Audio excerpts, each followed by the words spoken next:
Safi kabisa bana, mambo vipi? Ni matumaini yangu kwamba mupo salama popote mliposogea. Karibu ni wapashe yale ambayo yameweza kujiri katika taifa lako tukufu la Kenya. Mimi nafahamika kama Mr. Eagle 8. Tafadhali nikope lako sikio niweze kukuchanua tena zaidi baada ya Raila Odinga kuweza kutuchanua. Imefika wakati ambapo Wakenya ambao hawamuamini Raila Odinga kuanza kumuamini, kwa sababu huyu kiongozi anazungumza mambo ya ukweli kabisa.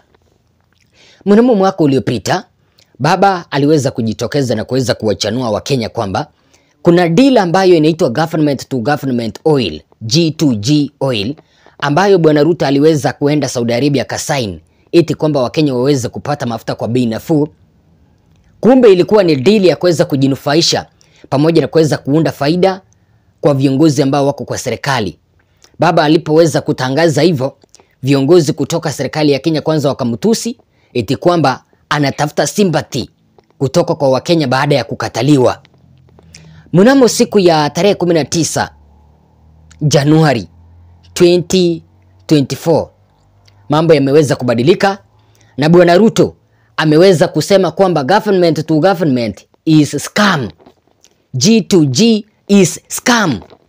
But what is G2G?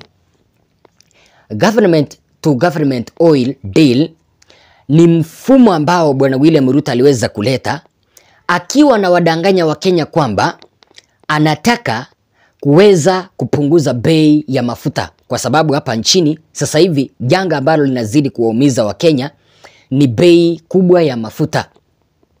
Na bwana Ruto akasema kwamba ili kuweza kupunguza bei ya mafuta ataenda sign deal na Saudi Arabia ili government to government waweze kuuziana mafuta, na badala yake, badala ya kuweza kulipa in terms of US dollars, watakuwa nalipa in Kenyan shilling, ndiposa mafuta yaweze kuteremuka.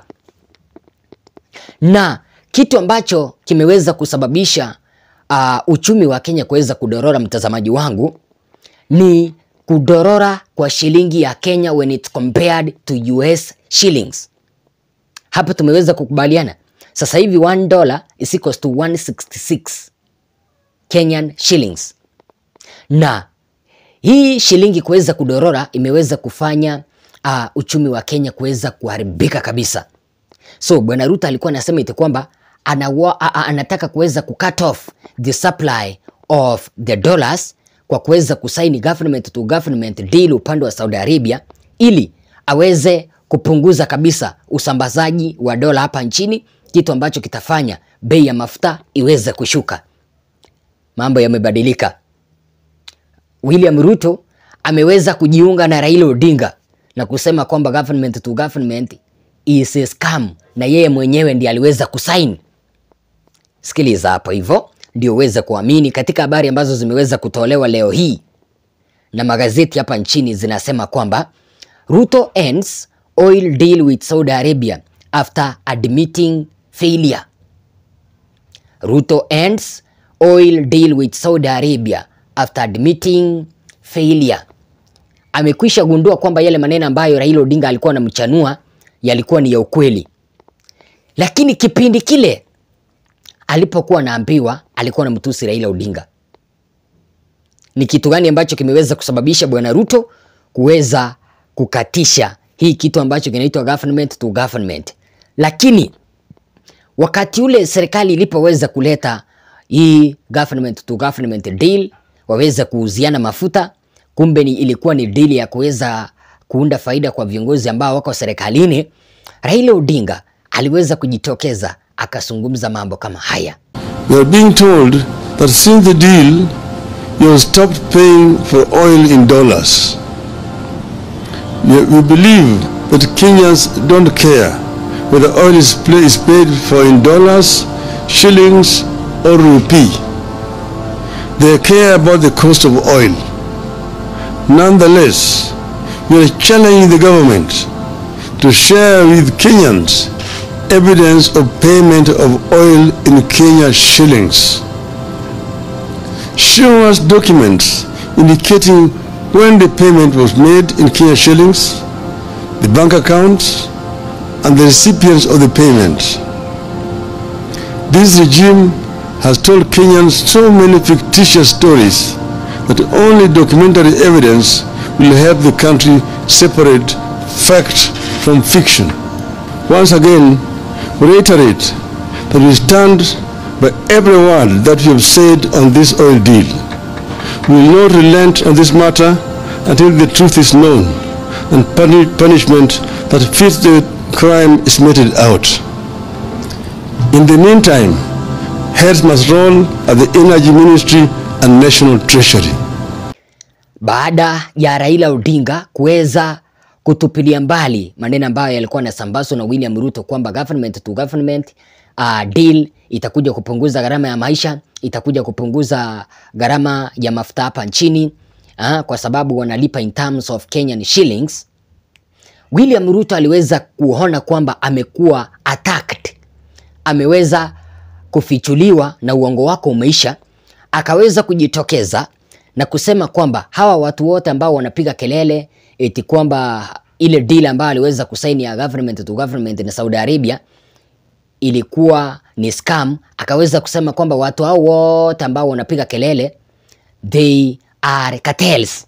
So akaanza kuita Raila Odinga eti kwamba yeye ni kateli kwa sababu sasa ameweza kumfungia kwa hata kuwa anapata supply ya mafuta kuja hapa nchini, kwa sababu tunaelewa kwamba Raila Odinga akona kampuni ya mafuta hapa nchini na serikali ilikuwa inamuita kwamba yeye ni kateli, na eti sasa walikuwa wamemaliza biashara zake. Baada ya Raila Odinga kuweza kuchanua William Ruto na kuweza kumfichua kuelekea kwa Wakenya kwamba hii government to government deal ambao wana sign ni ya ukora, William Ruto alikuwa na maneno kama haya: international oil companies and our oil marketing companies in Kenya, our business as government is to underwrite that this transaction will not go haywire, that the credit facility extended to us, the government of Kenya, will backstop. And it is not for me to say it is working or not. I want to challenge the speculators and the agents of the cartels to go and speak to the oil marketing companies in Kenya, to go and speak to the players in Kenya, instead of the speculation, rumor mongering, scamming that is going on. I want to assure them that the fishing they are doing for a scandal in this administration, they are not about to succeed.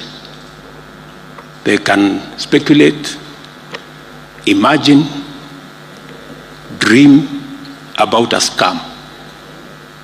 That is how far they can go. Ruto hakuzungumza peke yake.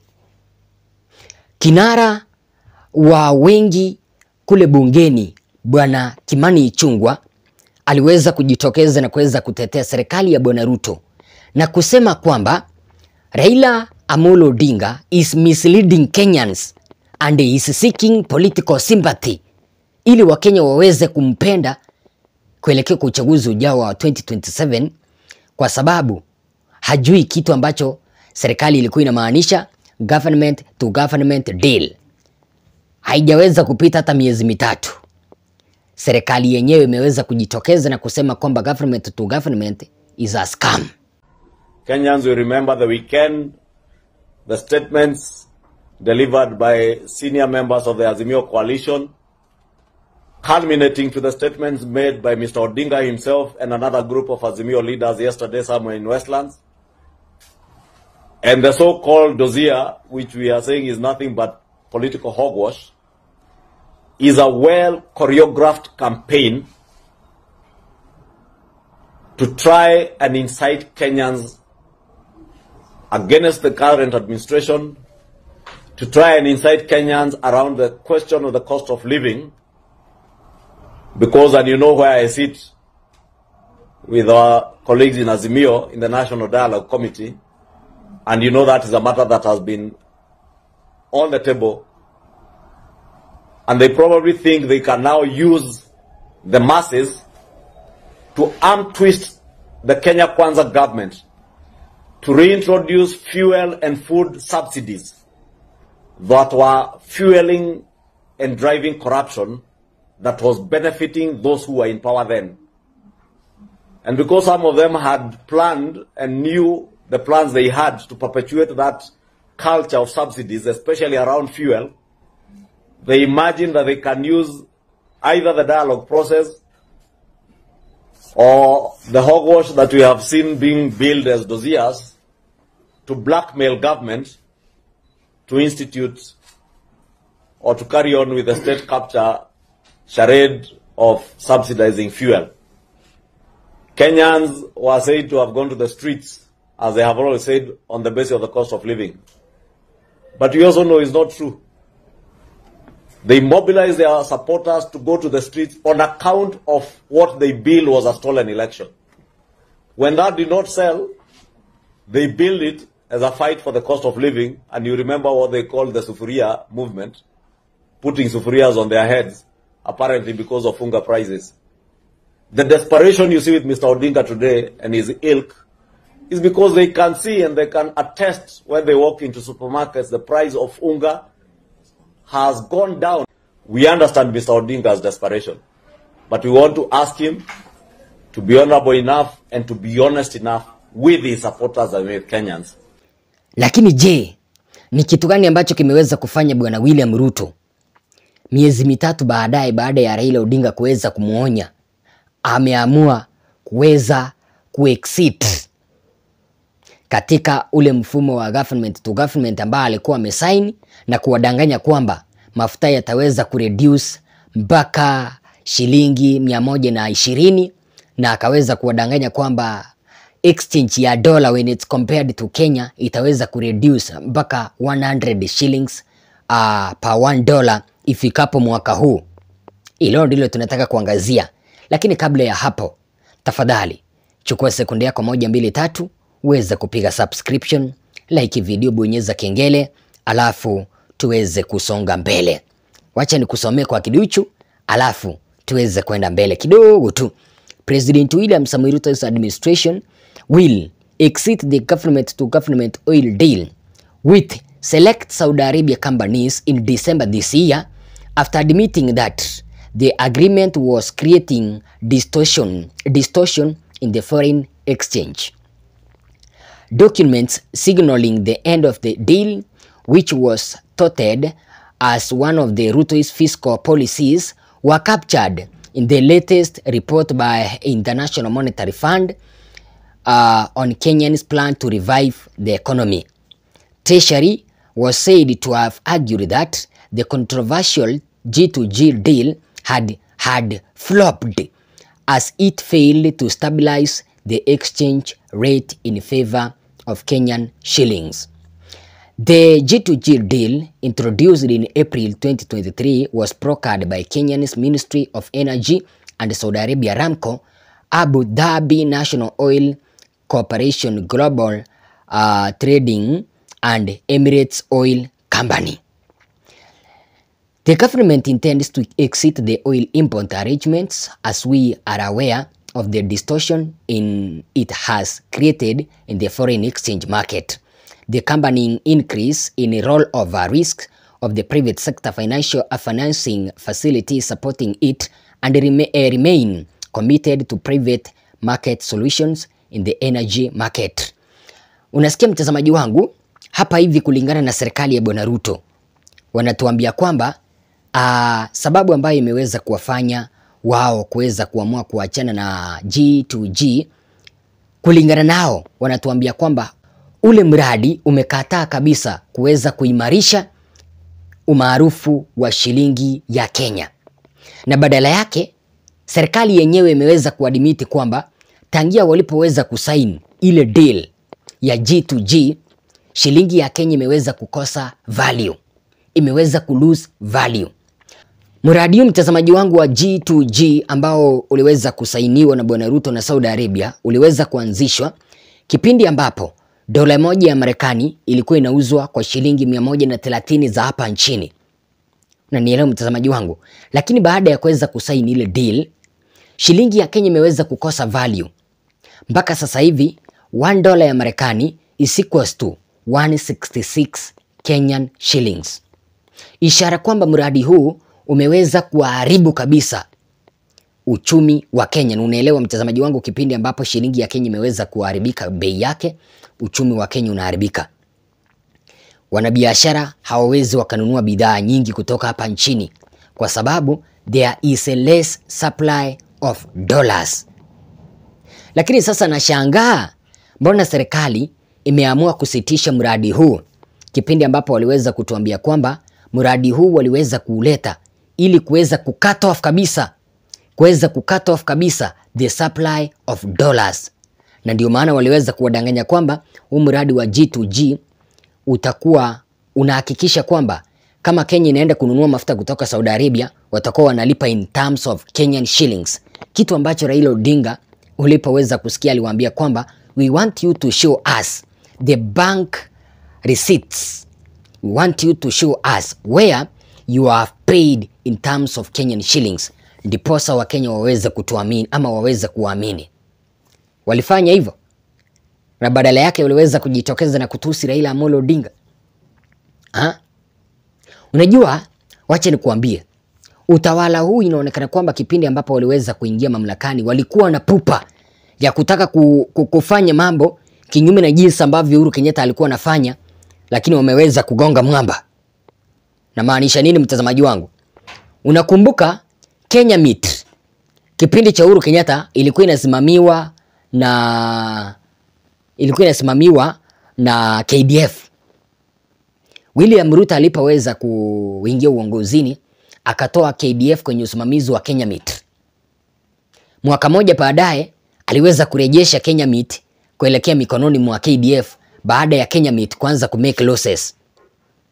Alipoweza kuingia mamlakani mtazamaji wangu, aliweza kuleta G2G. Akaondoa ule mfumo wa hapa zamani ambapo makampuni zaidi ya 5 yalikuwa yanaleta mafuta hapa nchini, ambapo ile kampuni ambayo itakuwa inauza kwa bei ya chini ndio ilikuwa inapewa kandarasi ya kusambaza mafuta kuja hapa nchini. Yeye ameendea G2G, amedororesha kitu ambacho kinaitwa uchumi. Ishara kwamba utawala huu haukukuwa tayari kuweza kuongoza taifa la Kenya. Upande mwingine, nimeweza kuona viongozi wa Azimio la Umoja wa Kenya wakisema kwamba Wakenya mfungue macho. Wakenya mfungue macho. Kwa nini ameweza kuambia muweza kufungua macho? Serikali haikukuwa eti kwamba wameweza kusign deal ya government to government ili waweze kuwafaidi Wakenya, bali walikuwa wanajiundia faida. Walikuwa wanakusanya pesa za kuweza kuwahonga Wakenya kipindi cha kampeni za 2027. Na baada ya zile pesa kuweza kutosha, ndiposa sasa hivi wameamua kusitisha huu mradi wa G2G. Kwa sababu tayari washakusanya matrilioni zimetosha hapa nchini. Na nielewe mtazamaji wangu. Kuna huyu seneta Lidema Olekina aliweza kujitokeza na akasema kwamba David Ndii, last year November I told you that the G2G contract has failed. You told the public that it was working like a charm and that I was misleading the nation. Now Treasury has admitted that G2G has failed. Do you still believe it's working like a charm? Huyo ni Lidema Olekina akaweza kumuuliza kwamba David Ndii, wewe ni advisor wake bwana Ruto wa kiuchumi. Uliweza kuambia Wakenya kwamba G2G inafanya kazi vizuri na muungano wa Azimio la Umoja wa Kenya wana mislead wa Kenya. Lidema Olekina akaweza kumuuliza, sasa hivi unaamini kwamba kitu hichi kinaitwa G2G bado kinafanya kazi? Wakenya wameweza kusema kwamba meaning the opposition Raila Odinga walikuwa wanajua kitu ambacho wanakisema kwamba huu mradi ulikuwa ni feki. Huu mradi ulikuwa na feki. Serikali vile vile mtazamaji wangu imeweza kusema kwamba eti tangu waweze kuleta mfumo wa G2G, Wakenya wamekataa kabisa kununua mafuta. Na hiyo ripoti iliweza kutolewa juzi kwamba consumption of fuel imeweza kuenda chini baada ya bei ya mafuta kuweza kupanda. ambapo Wakenya wengi wameweza kuacha magari yao kwa nyumba ama kwa compound zao, wanaamua kutembelea passenger vehicles. Hiyo ndio sababu nyingine ambayo serikali inasema kwamba imeweza kuwasababisha kuweza kuamua kuachana na mradi wa G2G. Lakini sote tunajua kwamba serikali imekusanya pesa za kutosha kuelekea kwa uchaguzi ujao. Sasa hivi wanataka kudanganya eti kwamba sasa mradi wa G2G umekataa kufanya kazi. Anyway, mtazamaji wangu, baada ya huu mradi wa serikali wa G2G kuweza kufeli, na Raila Odinga alikuwa amewaonya kitambo, hawakusikia. Uko na wazo gani? Ruto aliweza kusema kwamba anajua kitu ambacho anakifanya, so hataki advice ya Raila Odinga. Alisema hivyo tukisikia, hataki advice ya Raila Odinga. Sasa hivi ameamua kuachana na huu mradi ambao aliweza kuanzisha peke yake. Ni nani ndio mjinga hapa hivi? Sijaweza kutusi mtu. Ni nani ambaye kulingana na wewe unaona kwamba ni mjinga kati ya Raila Odinga na William Samoei Ruto? Ni huyu mtu ambaye anapeana advice nzuri kuelekea kwa serikali, ama ni huyu mtu ambaye anakataa advice nzuri? Kati ya watu wawili nani ni mjinga?